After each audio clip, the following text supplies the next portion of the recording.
All right, good morning, millionaires. Good morning, millionaires. How you feeling? How you feeling? Let me make sure I call in on the live line as well. Hope everybody is feeling good this morning.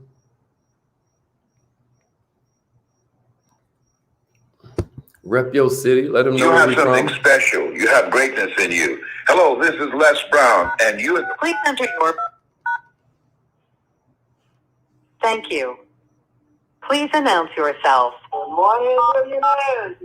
Entry and exit tones are off. All participants are muted. Okay. That sounded like Baba Yoga Bay in the house. Good morning, millionaires. Good morning, millionaires. I hope everybody is feeling incredible this morning.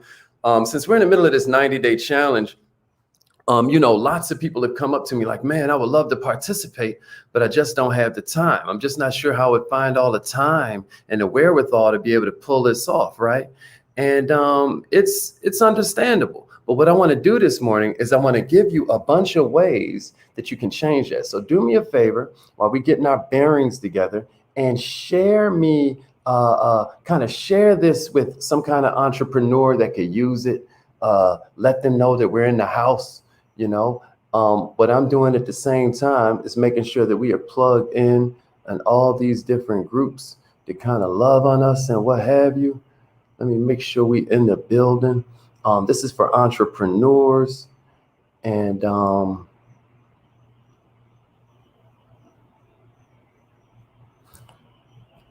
let's get this party going. Who we got checking in this morning? I see my man Terrence is in the house. Phyllis, good morning. Michelle. All right. We coming in slow but sure. My man JG in the house. Michael Joe, countdown to the anniversary. Congratulations to you and Shan Kivia, bro. Demeter's in the house. Good morning, millionaires. Good morning. Let's get it. All right, I got 7:35. Obviously I'm not in my home studio. We still out here getting it done, right? But the reason that I wanted to kind of get everybody to share this with different entrepreneurs, is because I find that this is a huge issue. Cross strata, across socioeconomic scale. Most people feel like they don't have time. When it boils down, it's this artist. I know Ali gonna feel me on this. Where Alicia at? I know Alicia gonna feel me on the fact that there's this artist named J. Cole who talks about how, he's like, everybody say they're killing their line. Only thing I see him killing is time. And he said, it makes sense when you see how I spend mine, he says later on in the record.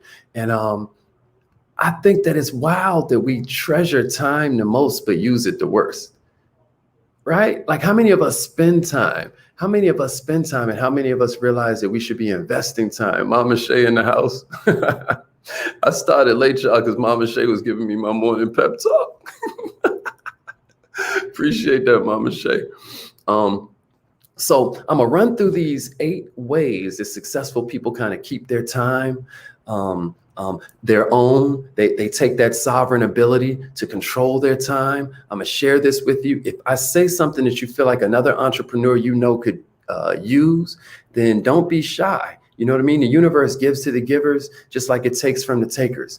So what we're gonna do, since it's so important that we analyze how we spend our days, how we spend hour by hour, since we're always regularly looking for ways to work smarter, ways to eliminate how we're wasting time, I'm gonna write these down. This will become like a little manual for you if you let it.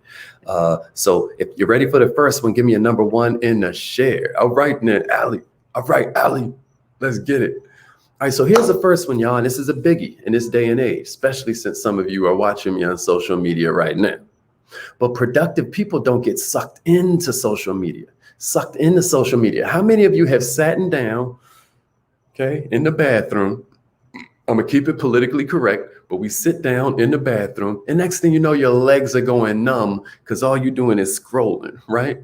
With me, if it's not scrolling, if it's not some timeline, be it social media, TikTok, Instagram, Facebook, then or the news, what'll happen with me is it'll be words with friends. And next thing you know, I'm sitting there and I'm getting ping, I'm getting notification. I got a buddy of mine who just now started he has a beat clash that he does. He's actually one of, the main producers for a lot of my work musically. Like he did a lot of Jay-Z stuff and all of that. And we were just kicking it yesterday morning as he was talking to me about how he has a beat battle that's just exploded online. I was like, how did you make it happen, bro? And he said, all I'm doing is giving him dopamine. He said, all I'm doing is giving him dopamine. And I just started laughing with him. We laughed a good 5 or 10 seconds because, as you guys know, we talk about dopamine all the time. I love that your vibe attracts your tribe, right?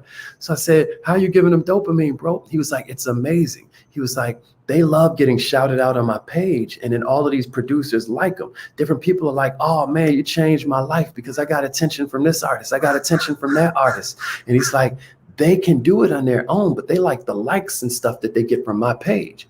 What am I saying? I'm saying that the dopamine is making us get addicted. When we're on social media and we're checking our notifications and we get a like, oh, somebody liked me. That was dopamine. Do you hear what I'm saying? When you reading quick updates on Twitter, it's part of your everyday life now. But if you don't control how much time you spend there, the hours are going to fly by and you haven't accomplished anything, yet you feel tired. I'm trying to tell you, these people's there's plenty of these documentaries if you want to really scare yourself, right? But there's one called The Social Network that comes to mind because so many of the engineers that they're interviewing are telling you how many ethical lines that they are crossing just by doing the best job they can do. That's crazy, right? You're crossing ethical lines just by being really good at your job. I had a homeboy that was talking about how, actually, my brother-in-law, he was talking about how as data starts to, no, actually it was my father-in-law. He's like, how a lot of times data and analytics are going to come in and we won't have to worry about morals or ethics anymore. And I was like, yeah, until they analyze the data and decide because of your environment, because of your diet, because of the kind of family that you're gonna commit a murder by the time you're 30. So you know what? Let's just kill you off now as a baby. My point is, we're letting the genie out the bottle, y'all. And I'm not sure where this world is headed, but I know wherever you're going, you're gonna need sovereign control of your faculties.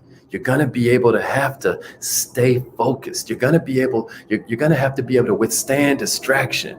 I always talk about how GOD stands for goal over distraction, right? So what I'm saying is maybe it's time for us to step it up to that level by starting with social media.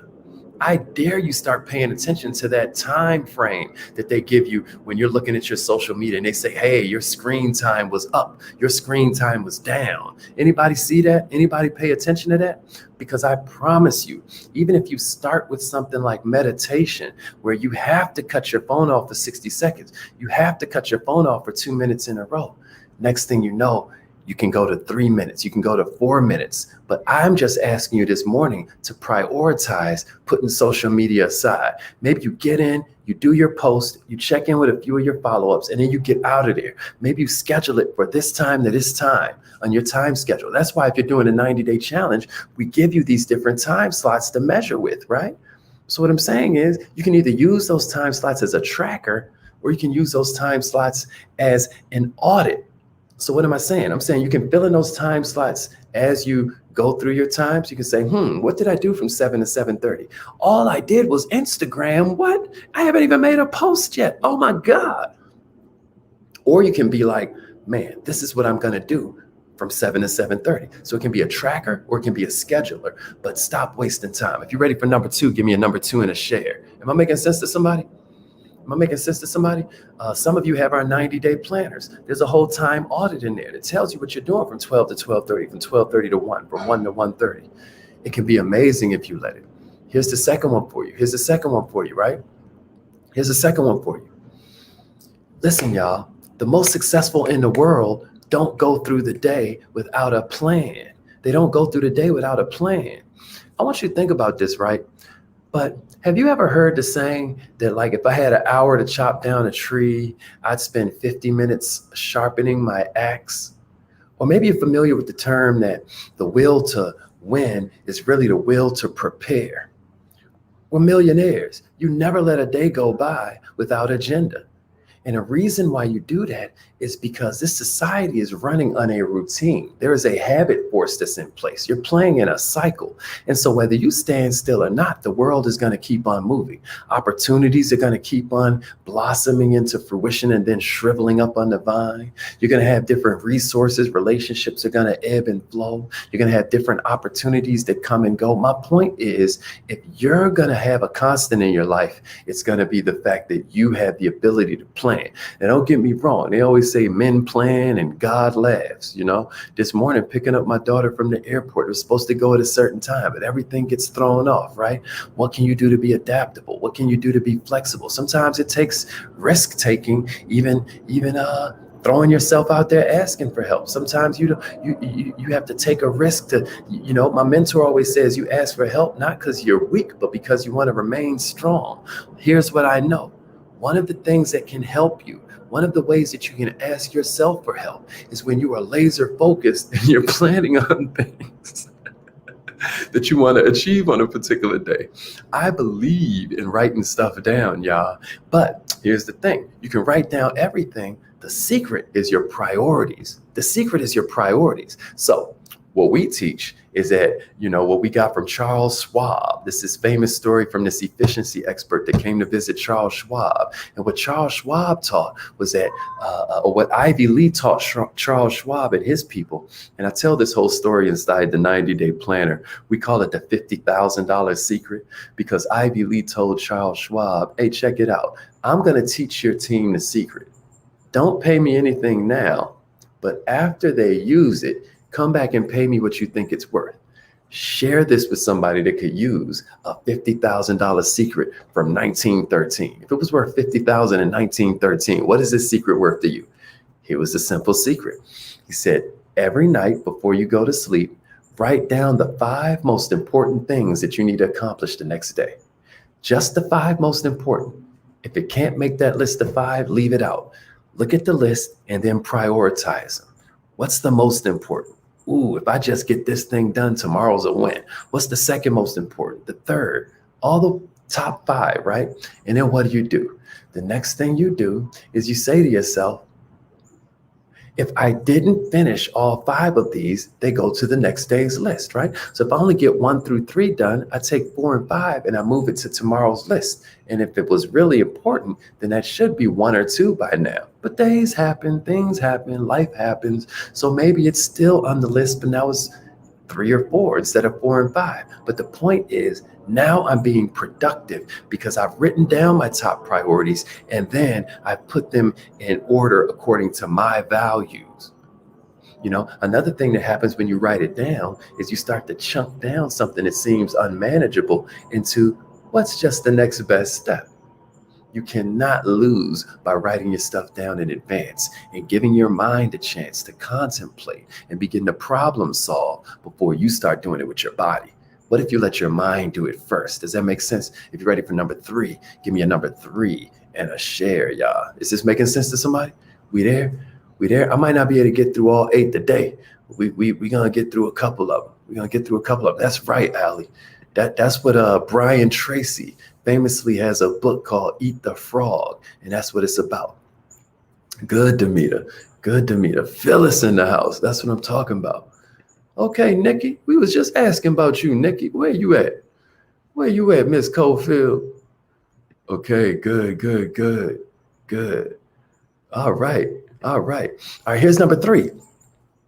Productive, successful people, the world class, they try to stay away from emotionally draining activities. Millionaires, try to avoid the conflict. Some of you are winter personalities like me. Some of you are fall personalities where you're very analytical. Some of you are summer personalities where you're very effervescent, right? And you're just out here. Well, the thing about summer personalities and winter personalities is that conflict ain't as scary. As a matter of fact, sometimes with winter personalities, you might accidentally start the conflict. Just like, man, let's get into it. I'm trying to tell you something good this morning. We are all a work in progress. But if we're going to hit the levels that we want to hit, we can't do emotionally draining. That means we can't do frustrated, y'all. We can't do jealous. I'm a quote J. Cole again, right? He was like, I ain't gonna cap and say I never scratched my jealousy's itch. But thank God I conquered that, because if not, I'd never be rich.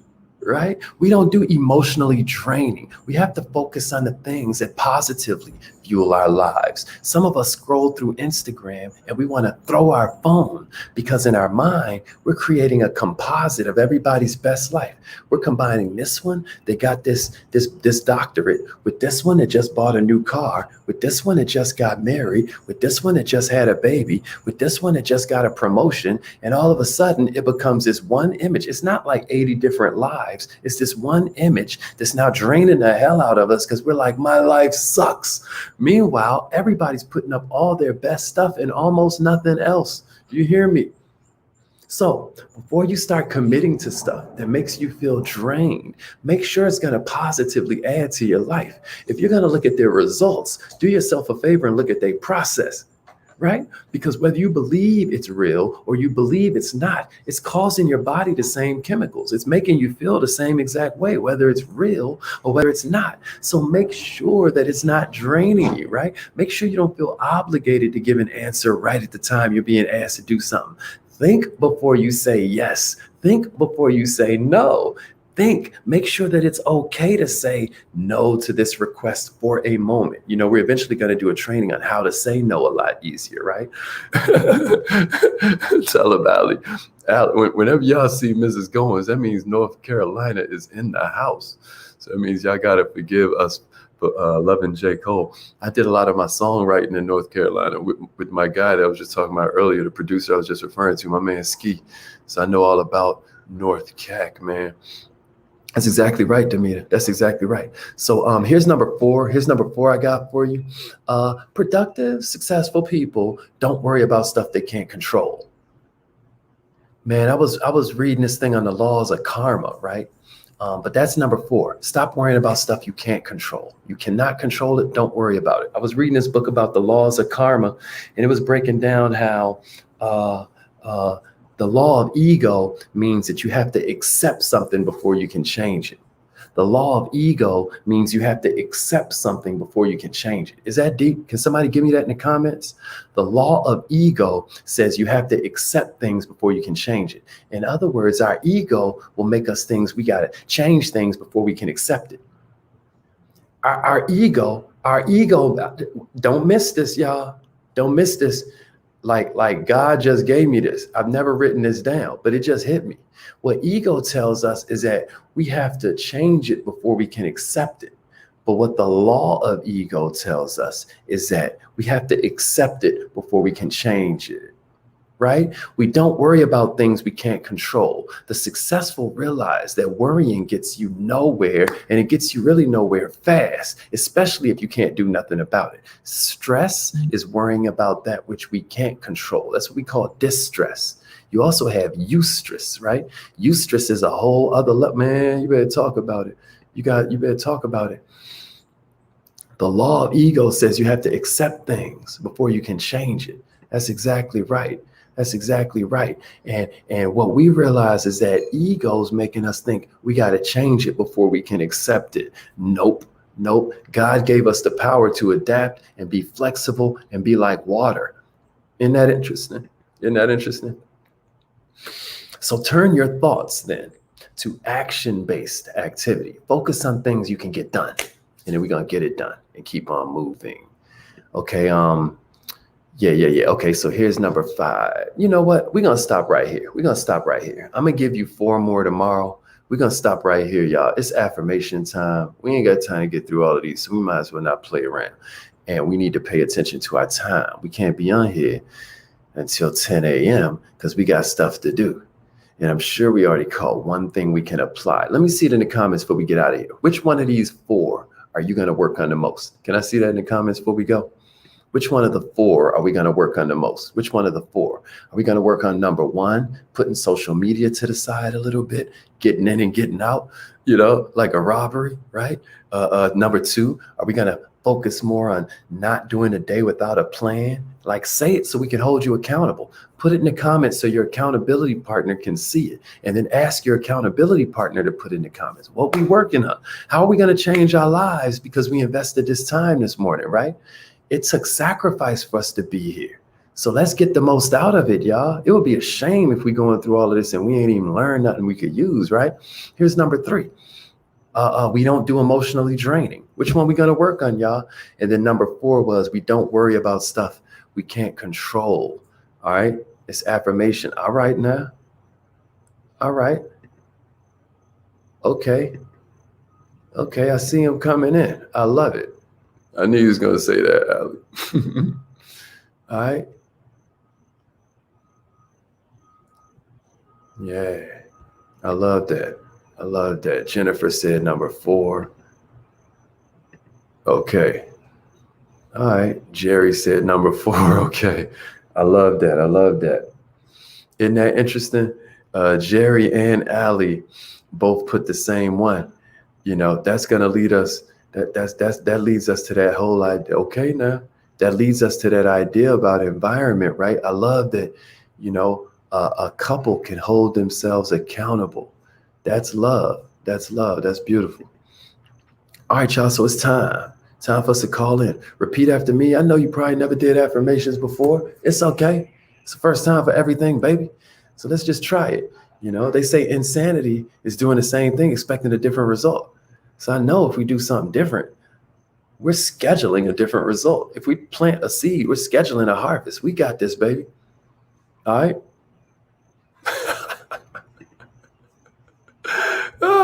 You crazy, Demita. Yeah. Well, I'm a winter and I still need to work on number 4 a little bit sometimes, but I admit that I am better at it than some around me, depending on where I am. So I totally get that, Queen. All right, repeat after me. I am so happy and grateful